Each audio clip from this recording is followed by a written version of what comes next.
Alléluia, Alléluia, Alléluia, Alléluia, Alléluia, Alléluia, Alléluia. Venez à moi, vous tous qui périssez sous le poids du fardeau, dit le Seigneur, et moi, je vous procurerai le repos. Alléluia, Alléluia, Alléluia, Alléluia, Alléluia, Alléluia, Alléluia, Alléluia.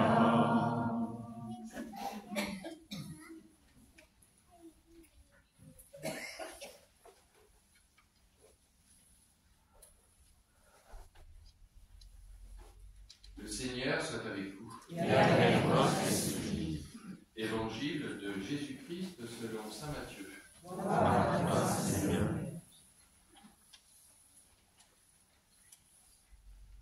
En ce temps-là, voyant les foules, Jésus gravit la montagne. Il s'assit et ses disciples s'approchèrent de lui. Alors, ouvrant la bouche, il les enseignait. Il disait : Heureux les pauvres de cœur, car le royaume des cieux est à eux. Heureux ceux qui pleurent, car ils seront consolés. Heureux les doux, car ils recevront la terre en héritage. Heureux ceux qui ont faim et soif de la justice, car ils seront rassasiés. Heureux les miséricordieux, car ils obtiendront miséricorde. Heureux les cœurs purs, car ils verront Dieu. Heureux les artisans de paix, car ils seront appelés fils de Dieu. Heureux ceux qui sont persécutés pour la justice, car le royaume des cieux est à eux. Heureux êtes-vous si l'on vous insulte, si l'on vous persécute, et si l'on dit faussement toutes sortes de mal contre vous à cause de moi. Réjouissez-vous, soyez dans l'allégresse, car votre récompense est grande dans les cieux. Acclamons la parole de Dieu. Louange à toi, Seigneur Jésus.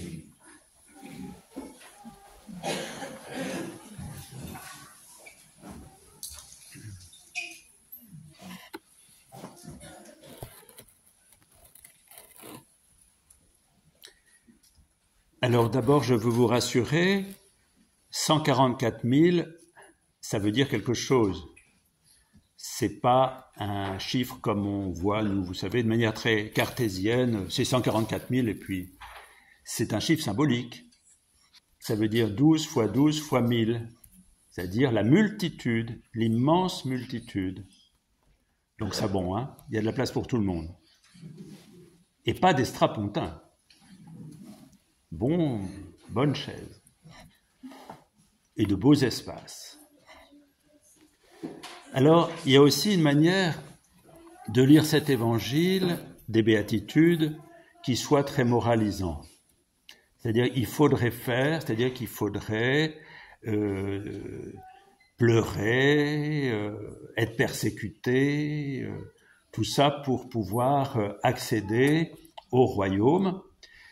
J'ai jamais vu quelqu'un qui déclenchait volontairement une persécution contre lui, en disant « mais persécutez-moi », ou alors c'est une certaine déviation.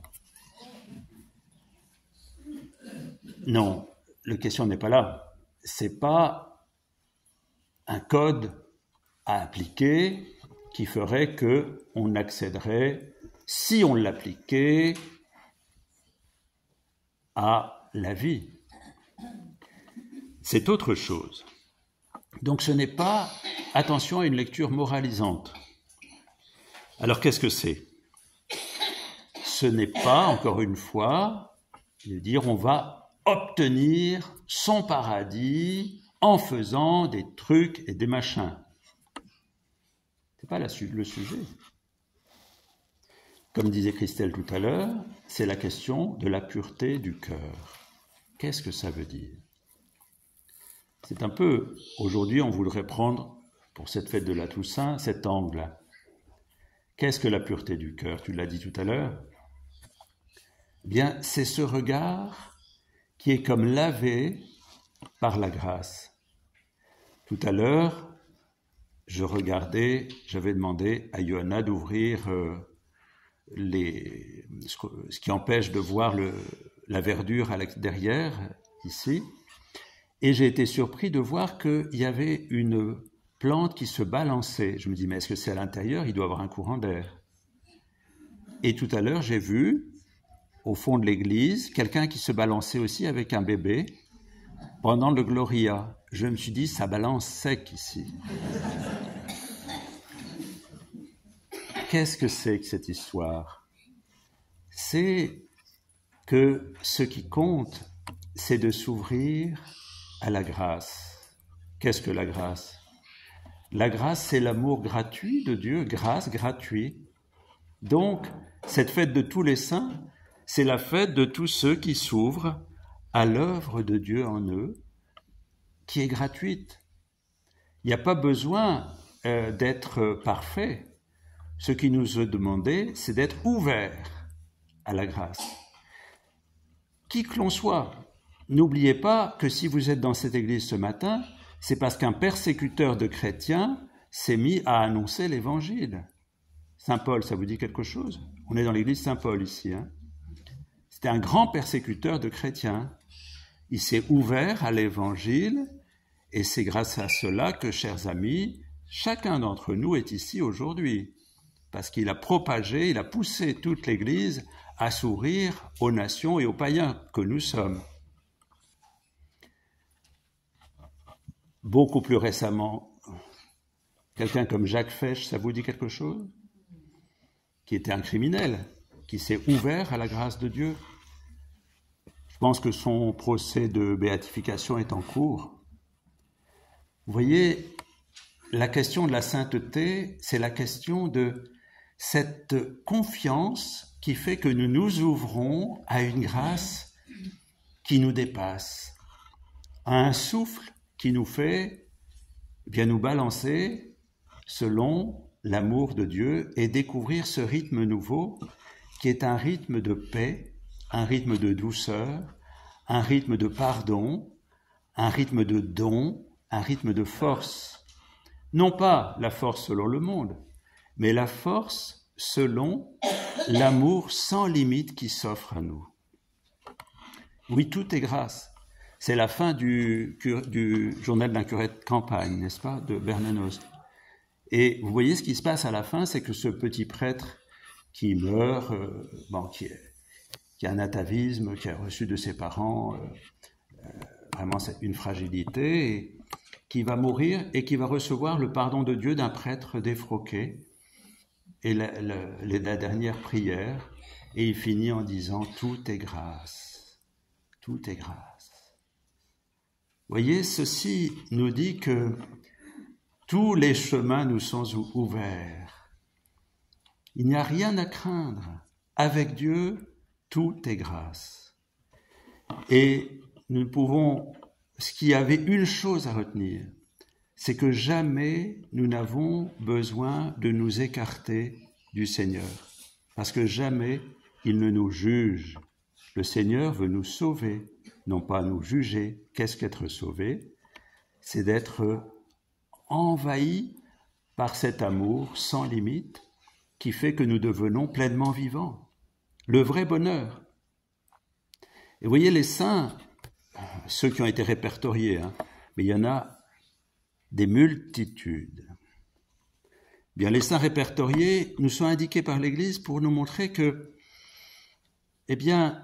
dans les combats que toute vie on a à mener, dans les épreuves, dans les joies, dans les projets, dans l'espérance, nous pouvons tenir cette main qui nous tient, nous laisser saisir par cet amour qui nous dépasse, pour devenir vivants. Et c'est merveilleux quand on sent cette paix qui vient nous envahir alors que ça ne devrait pas. Cette force qui nous saisit alors qu'on se sent faible. Cet amour qui vient prendre notre cœur alors qu'on ne s'y sent pas poussé. J'aime beaucoup ce passage où saint François d'Assise se trouve devant un lépreux. Et saint François était quelqu'un d'une nature très, très sensible, vous savez. Il était d'un milieu assez privilégié d'Assise. Et il se trouve en face d'un lépreux et ressent un grand dégoût à cause de la lèpre. C'est impressionnant. Et il se sent poussé de l'intérieur de lui-même à aller embrasser le lépreux, ce qu'il fait, surmontant son dégoût, et il fait l'expérience, comme il n'a jamais fait, d'une douceur, d'une grâce, d'une paix, parce qu'il a consenti à se laisser saisir par un amour qui l'a poussé. Je vais voir si vous avez retenu 2 homélies précédentes. Oui, c'est pas évident, hein. Qu'est-ce que le pape Léon a proposé par rapport aux questions de la sauvegarde de l'humanité? Bon, ni indifférence, ni résignation. Parfait, vous êtes formidable. Lui aussi d'ailleurs. Ni indifférence, ni résignation. Cette paix qui nous envahit, cette force qui nous envahit, ne sont pas faits pour rester à l'intérieur de nous-mêmes. Elles sont faites pour faire de nous des hommes et des femmes nouveaux. Elles sont faites pour nous rendre artisans du royaume. On a pu mélanger un peu les choses dans le passé en disant « Voilà, laissez-vous écraser, laissez-vous dominer, puis vous aurez le ciel plus tard. » C'est pas ça du tout, hein. La force qui nous est donnée gratuitement, l'amour qui nous est donné gratuitement, est pour que nous devenions des acteurs résolus de ce royaume, de cette civilisation de l'amour, comme appelait Paul VI, que nous avons à construire, en sachant qu'elle sera pleinement réalisée dans le royaume. Mais nous devons commencer, ni indifférence, ni résignation. Que le Seigneur nous donne de vivre cette fête de la Toussaint dans cette grande consolation de l'amour qui nous est donné, dans cette ouverture à un amour qui nous dépasse, dans cette volonté ensemble d'être ouvriers du royaume ici et maintenant. Et que le Seigneur nous donne d'être de ceux qui, quoi qu'il arrive, gardent l'espérance, la foi, nous sommes accompagnés. Dieu est avec nous, le Christ est ressuscité et nous sommes appelés à être de grands vivants avec tous ceux qui nous précèdent.